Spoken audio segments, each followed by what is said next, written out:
இனிய காலை வணக்கம். இன்னைக்கு சனிக்கிழமை, காலை பொழுது இனிதாக அமையட்டும்.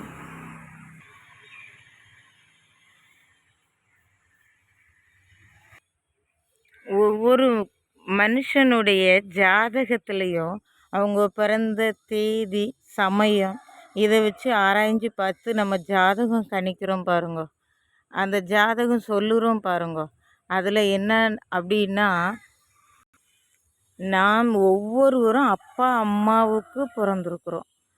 ஆன போதிலும் நமக்கு ஜீவன் உயிர் கொடுத்த தெய்வம் யாரு, அதை தெரிஞ்சுக்கணும். முதல்ல நான் சொல்லுவது, குருவானவர் நமக்கு குருவாய் இருந்து ஜோதிட கலையை கற்றுக் கொடுத்தவரால் இதை சொல்லிக்கிட இயலாது. இந்த வருஷம் கோவில் கொடை விழாவுக்கு நாங்கள் ஆயத்தமாகி கொண்டு இருக்கிறோம். அதே சமயத்தில் பார்த்திங்களான்னா விரதம் இருக்கிறோம். அந்த விரதத்துக்கு சுவாமி நமக்கு செய்யக்கூடிய நற்பலன்கள் நிறைய உண்டு. பார்த்திங்களா, மனசில் தெய்வத்துக்கு மனசில் இடம் பிடிக்கும்போது அந்த தெய்வமானது நிறைய விஷயங்களை நமக்கு சொல்லி கற்றுத்தருவாங்க. அது மாதிரி சுவாமி சொல்லி தந்த விஷயங்களில் ஒன்றானது எப்படியானா, இதுக்கு முன்னாடி கூட என்னால் அதை சொல்லிக்கிட முடியாது. ஏன்னா மறைஞ்சிருக்கிற மறை பொருளை மனுஷன் காண்பதுங்கிறது அவ்வளவு எளிதான காரியம் கிடையாது.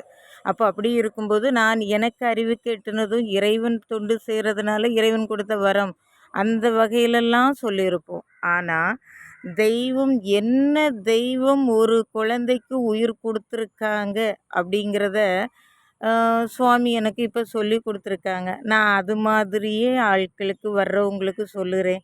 மனம் மகிழ்வடைகிறது. இதற்கு உண்டான அர்த்தங்கள் என்ன அப்படின்னு பார்த்தோம்னா, நமக்கு உயிர் கொடுத்த தெய்வத்தை அறிகிறோன்னு வைங்க.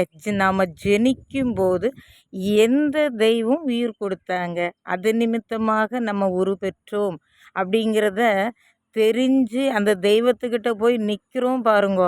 அந்த தருணம் நம்மளுடைய வாழ்வில் மிகப்பெரிய மாற்றம், மிகப்பெரிய சந்தோஷம். என்னை கண்டுகொண்டாயின்னு அந்த தெய்வம் அழைக்கும் பாருங்க. அந்த தருணம் இருக்கு. இது எல்லா மதத்தவர்களுக்கும் உண்டானது. இதுதான் அதுதான் அப்படியெல்லாம் கிடையாது.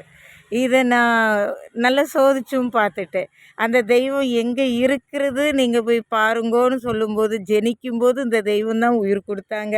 அதை சொல்லும்போது அவங்க போய் பார்க்குறாங்க, அது நிறைவாக இருக்குன்னு சொல்லுறாங்க. நல்லா இருக்குது, சந்தோஷமாக இருக்குது, நல்லது. கால்நாட்டு கொடை விழா எல்லாம் சீரும் சிறப்புமாக நடக்க இருக்கிறது.